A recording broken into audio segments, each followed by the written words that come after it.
sugdanan. Okay, magpadayon ta sa to series which is about spiritual gift. Daghan kay itong mga pangutana karon, isa lang ka pangutana atong tubagon para matagan na to taas kayong importansya. Okay? Natata diri karon sa the doctrine of the church, klaro na. Mura si CF, no? Kita mo sa si CF nga kwan. Pastor Peter dira. So atong topic karon is about the doctrine of the church gyapon. Nasa wag gyapon ako na edit. Gifts, spiritual gift niya. Wala na ko na edit gyapon. Spiritual gift sa simbahan. Unsa ang mga gasa nga gihatag sa Ginoo sa simbahan niya. And mga pipila ka mga questions ato natong natubag. Kani na atong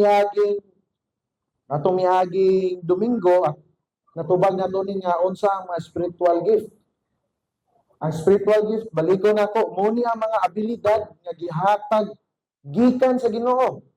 Okay, atong sabto na nga kani gikan ni sa Ginoo unsay tumong para mulig-on ang iyang iglesia o iyang katawhan. So kung mo-define tag gift nga kanimo ang abilidad magbunga sa pagbahin-bahin sa simbahan, dili na spiritual gift, dili man ligo ng simbahan ana. Okay? Pero kung ang imong gasa, imong abilidad nga gikan sa Ginoo, gamiton mo na mapanalanginan ang imong kauban atong mga Kristohanon, that is spiritual gift. O mga pipila ato tong na-trace ato kada ato lang ning lakbayan, no?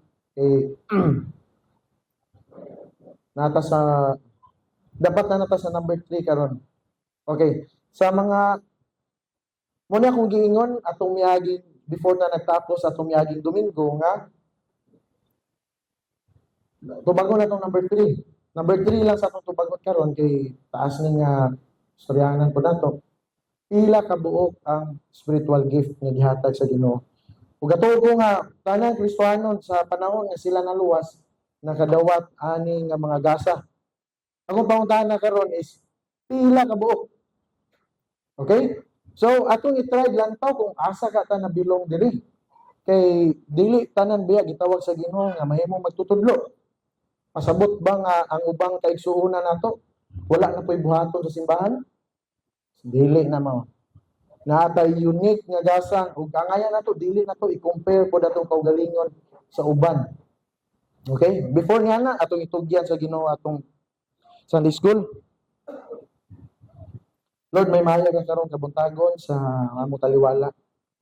Imong balang espiritu Lord mag-abri sa mong salabutan, magpukaw sa mong kasing-kasing ug magpagbati diya kanimo.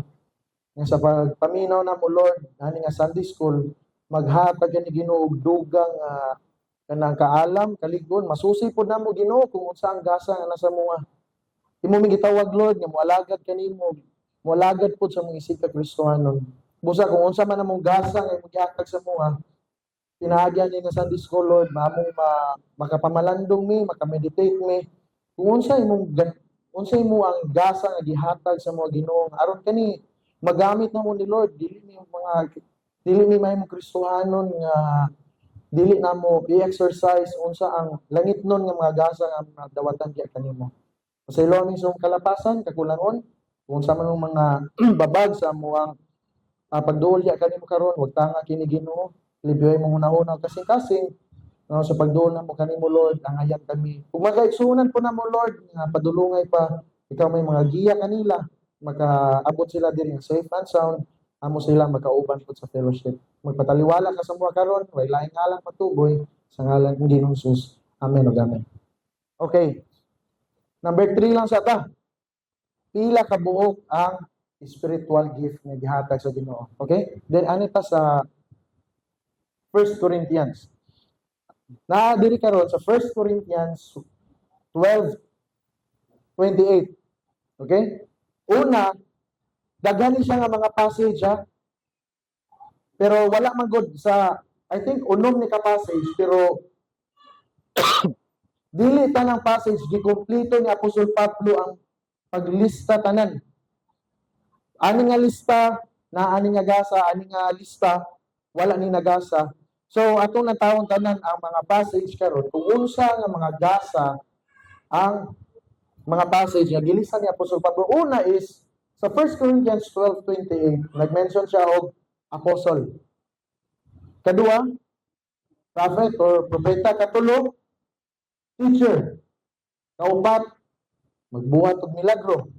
Kalima, kinds of healings. Kaunom, tabang. Ang pagtabang, gasa po din na din, no? Administration, 8 is speaking in tongues. Okay, spiritual gift po din in tongues. Okay, unang lantaw, asa ka mo dira? Imposible, wala. Hindi, natawa sabi ko, ayaw pugsa nga, ako gusto ko. Ayaw sa pugsa, kanang aga ka pinaka-komportable. Ayaw pugsa nga, gusto ko mahimong magtutudlo, gusto ka mahimong pastor nga kanang dili bugat sa kasing-kasing. I-try sa karon unang lantaw, asa ka kadiha. Tignan ka, explain ako niya kaning duha 1 ug 2. Ayaw na ni apila.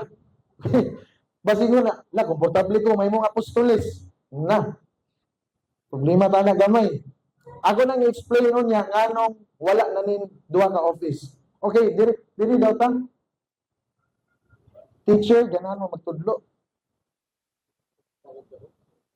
Pwede, no? At some point, pwede ta nga balag wala kaani nga gasa siguro, pero gitawag ta sa Ginoo nga at least mo tudlo masig sa inyong mga bata siguro. Tudluan ninyo sa pag may nadlugod sa Ginoo, dili ama ginikanan gitawag mo sa Ginoo nga kamoy una mo tudlo sa inyong mga anak. Dili kay magtagad ako ni Sunday school teacher nga mo tudlo niya sa ani. So murag at some point dili lang kayo dakog degree but kabalo ta mo tudlo. Okay? Milagro. Murag wala, no? How about healings? Naiuban nani nga kanang naiuban nani nga gihatagan og gasan nga Ginoo. Magilot. Tawal.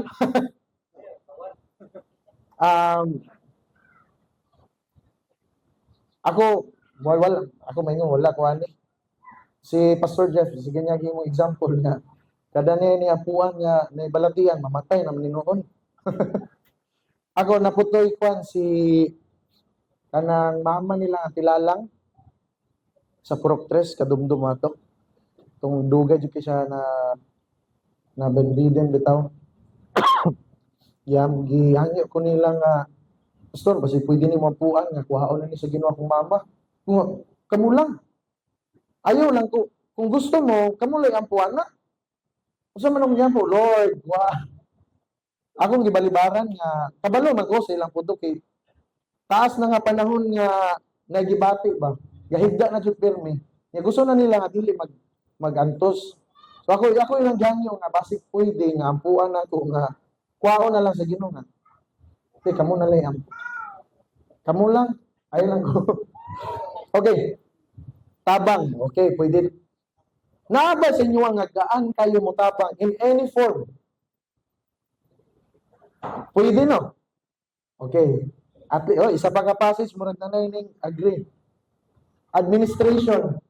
Pagdumala.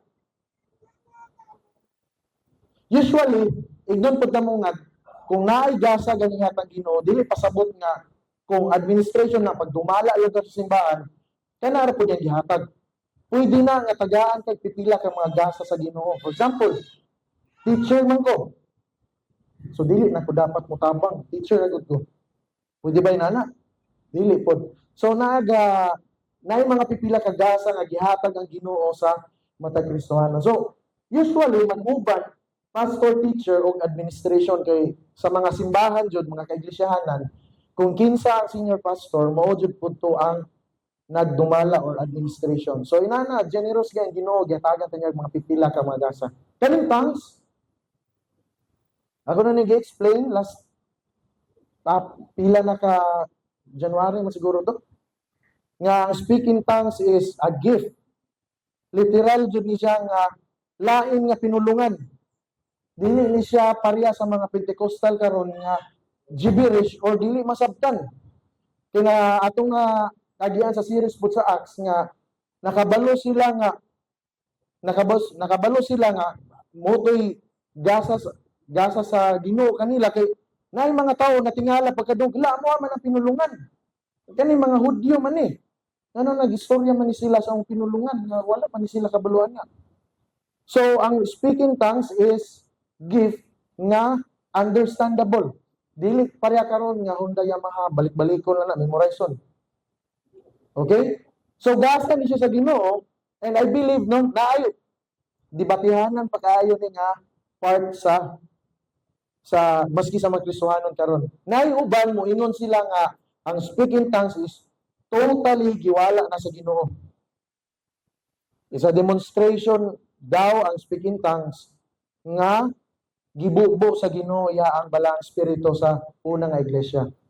Napay gato nga mga Kristohanon nga ginagamit ni sa Ginoo sa mga cutting edge na mga evangelism o adto kag laing suok nga lugar nga wala pa di technology na inana karon nga na preserve ang ilaang tribo ba wala di masitinsan wala gani sila kabalo ila ang the way sila mukaon magdala pagpana labayon nilang mga isda kan ilang kon babangkawon inana pa ka primitive ang ilaang tribo unsaon man lugar to pag reach out mugamit ang Ginoo speaking gift sa tongues so kani nga part panay no dagat pa kayong kadibate ani pero anyways mo padayon ta 1 Corinthians 12 8 to 10 if makabantay mo nga naay 5 tungod na kay nag-overlap sa pikas nga akong dimension which is natawa na gani ato number 5 for example parehara na dili na nato balikon para dili mo ta sa tong lista sa 1 Corinthians 12 8 to 10 okay words of wisdom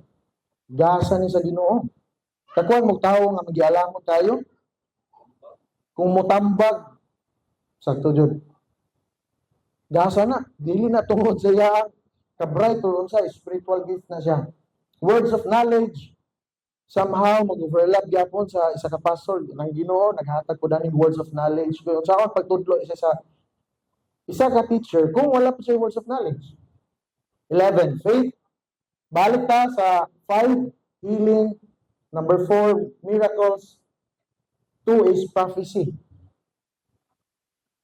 kani 12 distinguishing between spirits naay mga ubang Kristohanon nga makabalo din sila immediately na sila discernment kani tawa na something ba sa tatay maayo ani sa tatay managnaay ni si tatay nakabantay ko for how many years na diri sa simbahan na siya yung mga ma-detect gani nga kanang mga problema makakuan siya ana so that is considered also as a gift no balik na po ang tongues and of course interpretation po so kung naay mo istorya diri og lain nga pinulungan kanang makahubad ato sa meaning sa lain nga pinulungan gasa gyapon to okay ato ta sa ikatulo nga pasahe kani Ephesians bubura dimension ni Apostol Pablo sa Efeso nga gyatagan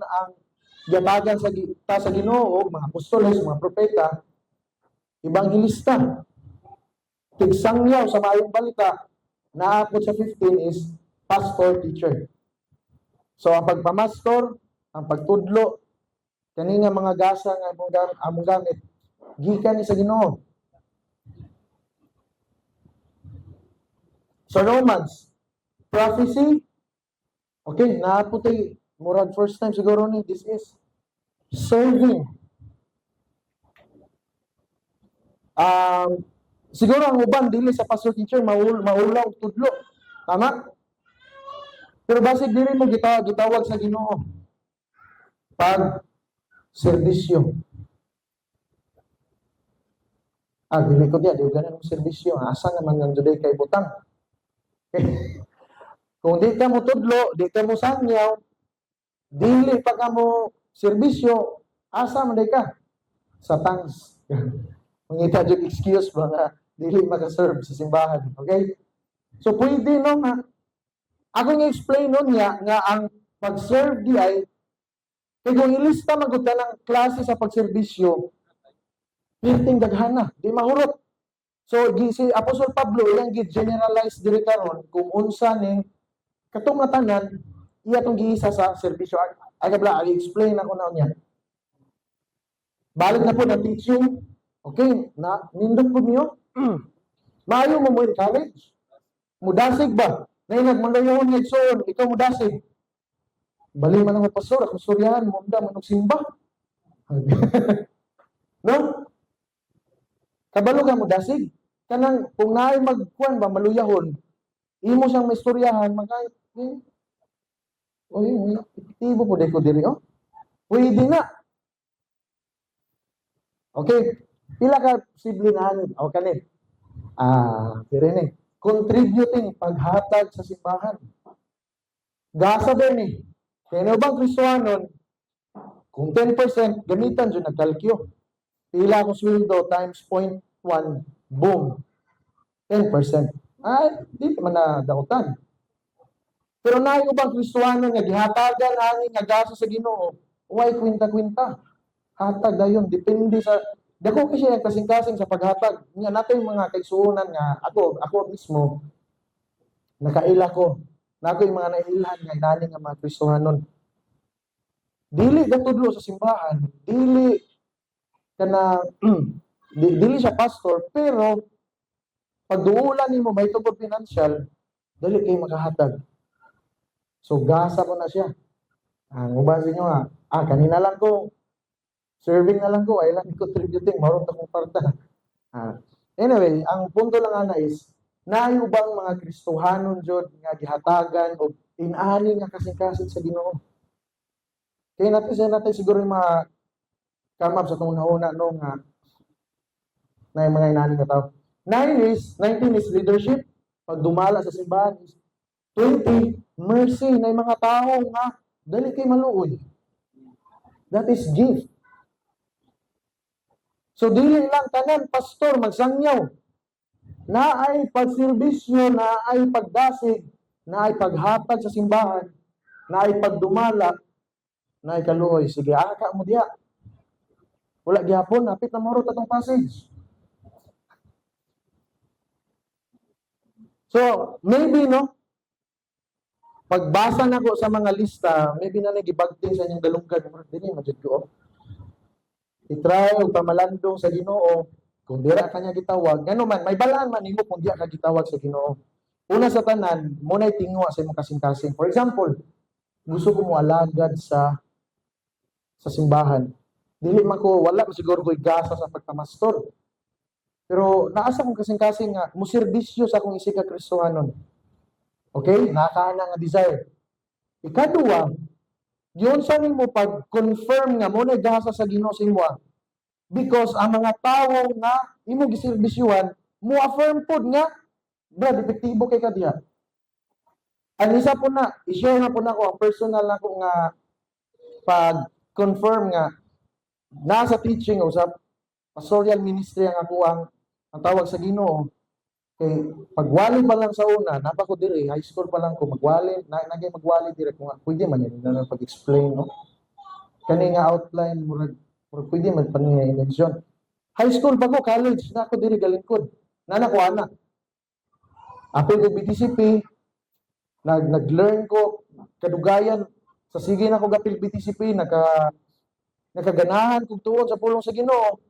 Then until such time nga gitagaan ko opportunity nga muwali ning affirm ang congregation nga epektibo na yung mga pipila ka tawo nandoon sa paghumana ko og tudlo paghumana ko wali nga na bless ko sa imo ang mensahe.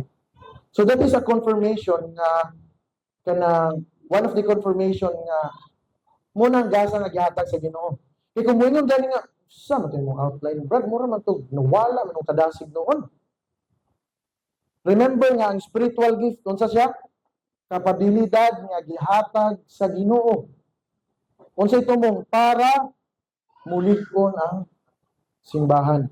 So if wala mo nakadungog og mga words of kanang affirmation sa inyong iglesia, ayo lang pud mo ka-discourage nga dili jud ko para dire. Maybe at some point no. Kapila man na.